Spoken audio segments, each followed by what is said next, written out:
hoy que hay un aniversario de Carole King, pero estamos en Chick Corea y también en el rock and roll, o sea, poco a poco.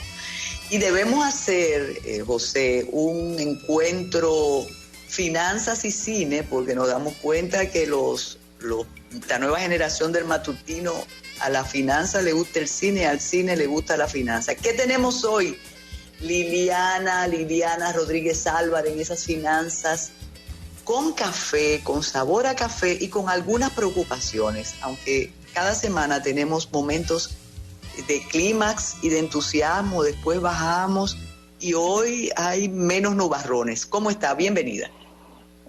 Buenos días, doña Carmen, feliz de estar en el Matutino Alternativo, como siempre, con usted. Y déjeme decirle que eso mismo que usted dice de hacer un intercambio, hacer una conversación, quizá en conjunta con Isidro, me llevo mucho de sus consejos y he disfrutado de muchas películas que él ha recomendado.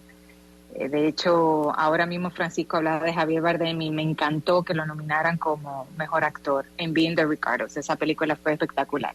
También le comentaba Isidro el otro día de Nightmare Alley, que Guillermo del Toro, fabuloso como director, y esa película un poco negra, pero de cine negro, pero muy bien hecha. O sea que sí, debemos de hacer por eso es que Isidro se envanece, ¿eh? Por eso es, por los piropos. Pero mira, esta semana, bueno, antes de arrancar con el tema que quiero que conversemos hoy, doña Carmen, sobre endeudamiento, la semana pasada conversábamos sobre la tasa de política monetaria en el Matutino Alternativo y ayer precisamente leí un artículo del Departamento de Programación Monetaria y Estudios Económicos del Banco Central y me pareció muy buena iniciativa del Banco Central en estos momentos en que la población busca respuestas. Es un documento muy explicativo sobre la decisión de aumentar la tasa de política monetaria para detener la inflación y el proceso que ocurre de traspaso de esa decisión a los agentes económicos. Pero ese mismo tema que hablábamos la semana pasada de la tasa de política monetaria, ese traspaso, pues conversábamos de que tiene un impacto también en la deuda de las personas físicas y personas jurídicas. La realidad es que el dinero invertido ahora en la partida de alimentos y bebidas no alcohólicas, así como en transporte, es mayor que el año pasado, y de hecho las estadísticas así lo han demostrado, las estadísticas del Banco Central, que han sido los rubros que han tenido un gran impacto. Por lo cual, automáticamente se reduce la capacidad para pagar los otros compromisos que podamos tener. Entre ellos, precisamente, los préstamos, las deudas, ¿no? Que además ahora pueden encarecerse por este aumento en las tasas de interés activa. Así que este escenario puede llevar a un sobreendeudamiento o agravar la situación de personas físicas y jurídicas. Entonces, este tema de sobreendeudamiento debe ser una preocupación tanto para propietarios del crédito como también para las instituciones financieras, que son quienes los otorgan. Por un lado, yo considero vital que los usuarios financieros aumenten su capacidad en términos financieros y reconozcan ellos mismos cuáles son sus límites de endeudamiento. ¿Y para qué, doña Carmen? Para que tomen decisiones acertadas, como hemos hablado en otros momentos también, que tomen decisiones económicamente racionales.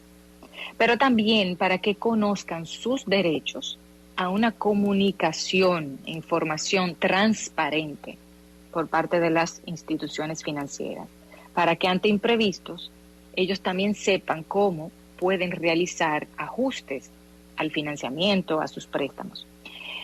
Eso por el lado de los usuarios, pero también del lado de las entidades financieras debe haber un mayor esfuerzo por conocer y comprender y proteger al cliente. ¿Cómo se hacen este tipo de cosas? Estableciendo plazos más adecuados para los préstamos.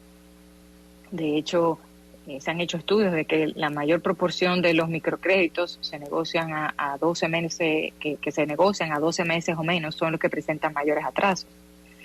También las instituciones financieras deben ofrecer educación financiera, desarrollar procesos de seguimiento para identificar también alertas. Usted sabe que muchas veces uno conoce por historias por personas allegadas a uno que le informan de que ejecutivos de negocios, los ejecutivos de negocios de las instituciones financieras tienen un incentivo por cumplir metas de colocación de préstamos que le establecen. Entonces, esa motivación por colocar préstamos puede llevar a que los ejecutivos desembolsen más dinero de lo que el cliente puede pagar. Y eso puede conducir a un sobreendeudamiento. Entonces, ahí también uno puede pensar, bueno, la solución es que den muchísimo menos. Tampoco. Uh-huh. Por eso que enfatizo en el tema de que deben conocer y comprender al cliente, porque no es dar por encima para cumplir con las metas de colocación, pero tampoco dar muy poco, porque puede llevar a que el cliente, al no obtenerlo de esa entidad financiera, vaya a buscar préstamos adicionales donde prestamistas para completar el dinero que le falta. Y por ende, se deteriora todo tipo de relación con las entidades financieras. Así que es importante que las entidades financieras también cuenten con políticas y procedimientos y personal capacitado y preocupado, agregaría, que permita prevenir y mitigar ese riesgo de sobreendeudamiento del cliente. ¿Cómo hacen esto? Asegurando lo que ya habíamos hablado, de límites, montos de crédito que estén acorde a sus ingresos. Pero también que consideren otros factores, como el que hemos visto ahora, factores exógenos al cliente, como el tema de la inflación, pero también, como vimos ahora, la COVID-19, que afectó más a algunos sectores económicos que a otros.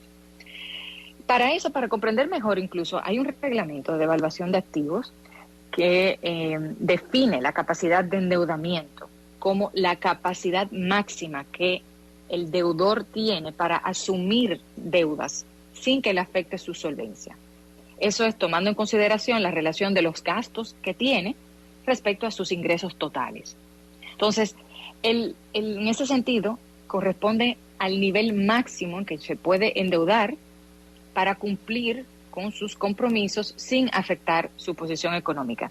Hay un estudio muy bueno que se hizo en el 2019 que arroja datos muy interesantes sobre ese tema, doña Carmen. La Fundación Reservas del País, junto con Fondo Micro, con el Fondo para el Financiamiento de la Microempresa y el Buró de Crédito Consultores de Datos del Caribe, Data Crédito, hicieron una investigación del sobreendeudamiento en las microempresas de la República Dominicana. Ese estudio determinó que el 15.7% se encontraba en sobreendeudamiento directo. 15% de aquellas unidades que ellos evaluaron, cerca de 800,000 unidades se contactaron en esa evaluación y estaban sobreendeudadas directamente. Eso quiere decir que tenían morosidad mayor a 90 días. Se reveló en ese estudio que afecta más a hombres, a grupos de edad entre 31 y 45 años de edad, e ingresos menores a los 45,000 pesos. También reveló que muchos de los que se atrasan se habían sobreendeudado por mal manejo de finanzas, consumo excesivo de tarjeta de crédito, atrasos en pagos por parte de los clientes de sus negocios o cualquier urgencia familiar. El tema es que muchas veces para ellos también cumplir con sus compromisos, pues terminan vendiendo sus activos o disminuyendo su alimentación o suspendiendo servicios que le pueden afectar. Por eso es bueno prevenir. Pero esto es un elemento neurálgico, que ahorita mencionaba doña Carmen, sobre la protección al cliente. Eso es tanto así que la prevención del sobreendeudamiento es el segundo principio de protección al cliente de una iniciativa global que se conoce como The Smart Campaign, que luego se transfirió a la Social Performance Task Force. De hecho, aquí hay una entidad, un banco de ahorro y crédito, que trabaja con las microfinanzas, en el sector de las microfinanzas, que es el Banco de Ahorro y Crédito de ADOPEM, que se unió a esa iniciativa global de Smart Campaign. Y el segundo principio, como decía ahora, es precisamente eso, de la prevención del sobreendeudamiento. Pero yo no me limitaría, doña Carmen, a las entidades financieras y a los usuarios. La reflexión es que se deben de proponer en República Dominicana estrategias, invitar a que se comience esa conversación de establecer estrategias nacionales en esa línea para fortalecer los sistemas que apoyen la prevención del sobreendeudamiento y mejoren la gestión de riesgos, que nos unamos todos en ese sentido. Por ejemplo, ¿qué pudiera ponerse sobre la mesa? hacer un llamado a una participación activa de aquellas entidades comerciales que financian neveras, o sea, electrodomésticos, otros tipos de activos, para que esas entidades comerciales publiquen y remitan sus informaciones a los burós de crédito, porque esto permite o permitiría dimensionar el endeudamiento real del cliente, porque hoy en día en los burós de crédito tenemos informaciones de las principales entidades financieras y cooperativas también, asociaciones sin fines de lucro, pero aunque las entidades comerciales, algunas sí publican, no todos lo hacen. ¿Y por qué enfatizo en eso también? Porque este mismo estudio en el que hice referencia revelaba que el 59% de las unidades de negocio que fueron contactadas exhiben también deudas comerciales a suplidores. O sea, casi un 60%, aparte de tener créditos con instituciones financieras, también tenían deudas comerciales, que si no se reflejan en ese buró de crédito, pues no se va a tener una realidad más certera del endeudamiento del cliente. Pero también, yo llamaría ahí también a que pongamos, por ejemplo, sobre la mesa el seguimiento por parte de organismos estatales a este tema, analizando datos financieros relacionados a este tema, midiendo el impacto de esto y publicando estudios. Al final eso va a tener una repercusión a nivel nacional de una mayor salud financiera, no solamente de personas físicas, sino también de personas jurídicas. Mire, cuando usted habla de decisiones acertadas, eso me encantó, porque eso es lo que necesitamos. Necesitan instituciones, necesitamos como ahorrantes, como personas con deudas. Y menciona además la información del Banco Central. Si hay una institución que se encarga de informar constantemente, estemos o no de acuerdo con lo que dice, o entendamos o no, es el Banco Central. Sin embargo, volvemos, y conforme a la exposición que usted ha hecho, a esa necesidad de saber, no solo en un lenguaje que se entienda, sino a tener esa especie de acompañamiento de las instituciones financieras. Eso que usted menciona, de endeudarse y sobreendeudarse, y esa mora que finalmente afecta la capacidad de crédito, la capacidad de endeudarse que tienen las personas, que tienen las instituciones, se debe a una confusión, a no saber cómo hacer, cómo invertir, cómo ahorrar, qué hacer con el dinero para satisfacer las necesidades. A propósito de la decisión del Banco Central que usted comentaba la semana pasada, de aquello de los intereses para que se ahorre más, pero que hay menos liquidez, usted no se imagina la cantidad de personas que nos preguntan para ser intermediaria de crédito con usted, diciendo, si yo tomé un préstamo hace 2 años con tal tasa, ¿me va a afectar esta disposición? Entonces ahí tú te preguntas y dices, ¿y por qué un ejecutivo bancario o alguien encargado de tu finanza no te lo dice y no te lo explica? Porque de lo contrario se podría quedar en análisis de ustedes, los especialistas y las especialistas, y nos enredamos. Además de endeudarnos, nos enredamos y pueden ocurrir situaciones muy difíciles. Mire, la información, algunas veces uno puede pensar que ya yo ofrecí esa información, no tengo que volver a repetirla. Hay personas nuevas que escuchan, hay personas que ingresan al sistema financiero como sus primeras experiencias y no conocían de estas informaciones. Y hay una necesidad de obtener respuestas, encontrar esas explicaciones que son necesarias para ir fortaleciendo las capacidades. Como decía, al final nos irá bien a todos, porque si los deudores cumplen con sus compromisos, ellos no van a estar preocupados, tampoco va a afectar su historial crediticio ni su puntaje crediticio, tampoco las entidades van a ser afectadas con su morosidad ni su solvencia. Entonces, al final, para todos, es una estrategia que nos haría bien a la colectividad. Y por eso entiendo que dentro de estrategias de inclusión financiera estos temas deben de ser mencionados, no hay suficiente información tampoco, por ejemplo, de qué hacer si yo estoy en sobreendeudado. Bueno, me despidieron, no me han pagado mis prestaciones, tengo que cumplir con estos compromisos, en estos momentos, ¿qué hago? ¿Me acerco a la entidad, no me acerco a la entidad? ¿Ellos comprenderán mi situación, no comprenderán? Porque al final, cuando ya llega un momento, o sea, hay que establecer estrategias de prevención del sobreendeudamiento. Hay que establecer esa medicina preventiva.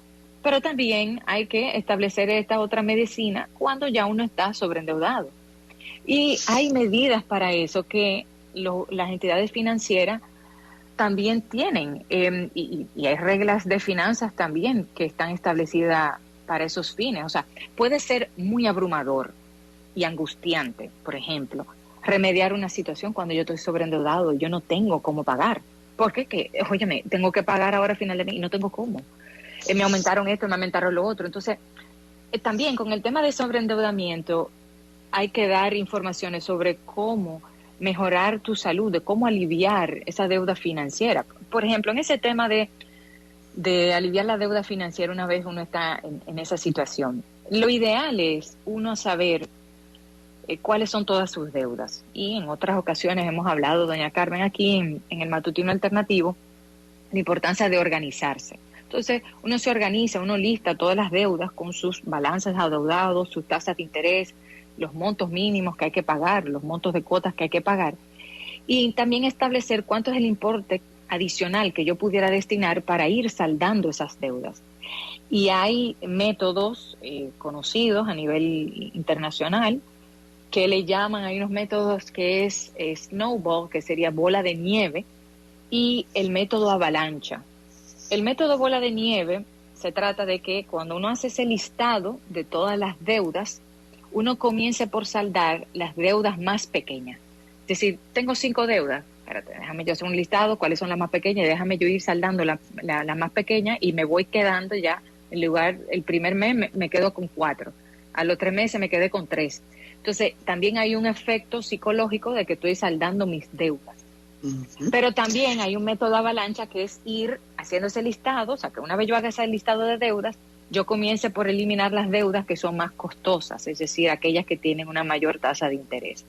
Al final, de lo que se trata es de organizarse y ver qué es lo que mejor nos funciona y saber que también, aunque hay situaciones que pueden afectar este puntaje de crédito en los buros de crédito, como por ejemplo reestructurar mi préstamo o refinanciarlo o consolidar deudas, que aunque me afecte mi puntaje de crédito como cliente, o sea, como persona física o como persona jurídica, esto también me va a permitir que yo no quiebre o que yo no vaya a la bancarrota, porque ¿qué mejor? ¿Que me afecte un poco el puntaje de crédito o que tenga que cerrar el negocio porque quebré y no tengo fuente de ingreso? Tampoco voy a poder entonces cumplir con mis compromisos.